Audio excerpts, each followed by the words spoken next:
नमस्कार सगळ्यांना. रसोई regular with विनीतामध्ये तुमचं स्वागत आहे. तर इथे बघू शकता तुम्ही, मी ब्रेड बनवलेला आहे घरीच. दिसायला मात्र अगदी बेकरीसारखा नाही झाला, पण ते चवीला मात्र अगदी बेकरीपेक्षा सुद्धा भारी बनवून तयार झालेला. तर हा ब्रेड ना मी पहिल्यांदाच बनवलेला. तर बघू शकता तुम्ही किती छान असा हा बनवून झाला. तर पहिल्या प्रयत्नांमध्ये आपण कुठली पण गोष्ट बनवली आणि ती अगदी व्यवस्थितपणे पार पाडली तर जो आनंद होतो ते तुम्हाला माहीतच असेल. तर सगळ्यात आधी मी इथं काय केलेलं आहे, 1 कप दूध घेतलेलं आहे. तर इथे मी कोमट दूध घेतलेलं आहे. त्यामध्ये ना मी इथे 2 चमचे साखर घेतलेलं आहे आणि 2 चमचे ना मी इथे ड्राय इस्ट घेतलेलं आहे. दुधामध्ये व्यवस्थित मिक्स करून घ्यायचे आणि 15 ते 20 मिनटासाठी ना फर्मंट होण्यासाठी ठेवून द्यायचे. तर इथे मी दुधामध्ये मिक्स केलेलं आहे आणि फर्मंट होण्यासाठी ठेवून देते एक 15 ते 20 मिनटं. आणि इथे 15 ते 20 मिनटं झालेले आहेत. इथे मी 2 कप मैदा घेतलेला आहे.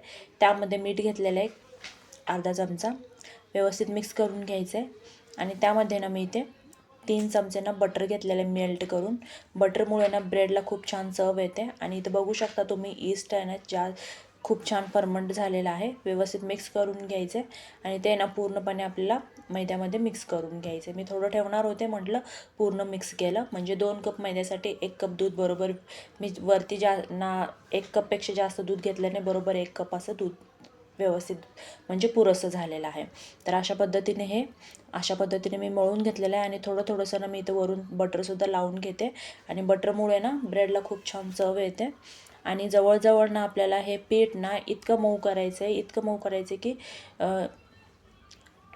10 ते 15 मिनटं आपल्याला हे पीठ व्यवस्थित छान मळून घ्यायचे, जेणेकरून ब्रेड आहे ना छान फुलेल आणि मऊसुद्धा होईल. तर इथं बघू शकता तुम्ही, कट्ट्यावरती मी एक शीट हातरलेलं आहे. त्याच्यावरती ना मी हे पीठ छान व्यवस्थित बटर लावून मी इथे मळून घेते. जवळजवळ हे पीठ ना मी 15 मिनटं असं हे मळून घेतलेलं आहे. तेव्हा कुठं हे ब्रेड म्हणजे छान मऊ असं बनून तयार होतो आणि खूप छान फुलतो. तर अशा पद्धतीने मी इथे बघू शकता तुम्ही, बराच वेळ मी इथे हे जो पीठ आहे ना ब्रेडचा बराच वेळ मी मळून घेतलेला आहे, अगदी 15 ते 20 मिनटं असं. जेणेकरून ना अशा पद्धतीने मळल्याने ना ब्रेड छान फुलतो आणि मऊ राहतो. तर इथं असं छानपैकी गोळा करून घ्यायचं आहे आणि आतल्या बाजूने त्याला फोल्ड करून घ्यायचं आहे आणि एक 2 ते 3 तासासाठी ना आपल्याला झाकून ठेवायचे. पूर्ण पीठ ना छान फुगतो. तर वरून थोडंसं बटर लावून घेतलेलं आहे आणि एक बाऊल झाकून ठेवते मी आणि 2 तासानंतर आपल्याला ते काढायचं आहे. आणि वरून थोडंसं एक कॉटनचं कापड झाकून ठेवायचं, जेणेकरून पीठ जास्त गरम राहायला पाहिजे अशा पद्धतीने.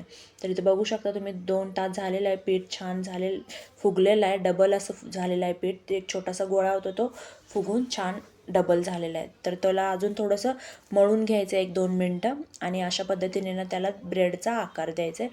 आणि आतून ना मी इथं आतल्या बाजूने ना थोडंसं बटर लावून घेते आणि त्याला फोल्ड करून घ्यायचा आतल्या बाजूने. बघू शकता तुम्ही, अशा पद्धतीने मी फोल्ड करून घेते आतल्या बाजूने. त्याला छान असा ब्रेडचा आकार द्यायचा आहे, बघू शकता. आणि इकडची बाजूसुद्धा आपल्याला आतल्या बाजूने बंद करून घ्यायचं आहे. आणि हे पण आपल्याला एक 10 ते 15 मिनटासाठी आपल्याला ठेवून द्यायचं, जेणेकरून हे पीठ परत डबल व्हायला पाहिजे. तर एक ओला कपडा घ्यायचा आहे. ओल्या कपड्याने ना, ओला म्हणजे थोडंसं ओलं करून घ्यायचं, घट्ट पिळून घ्यायचं आणि झाकून ठेवायचं एक सुती कापड.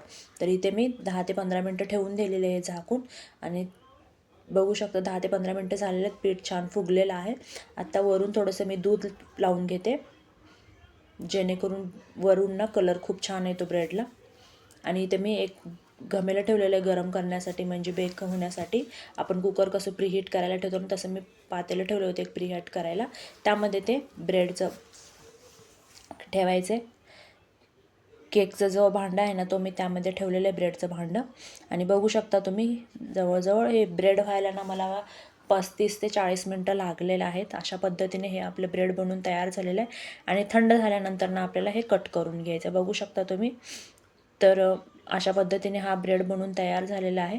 आणि हे ब्रेड बनवताना ना बेकरीमध्ये जसा छान खमंग असा वास सुटतो ना, तशा पद्धतीनेच खूप छान खमंग असा वास दरवळत होता घरामध्ये. आणि अशा पद्धतीने ना हा ब्रेड बनवून तयार झालेला आहे. कसा वाटला तुम्हाला या ब्रेड रेसिपीचा व्हिडिओ? जर व्हिडिओ आवडला असेल तर व्हिडिओला लाईक करा आणि भरभरून सबस्क्राईब करा. धन्यवाद.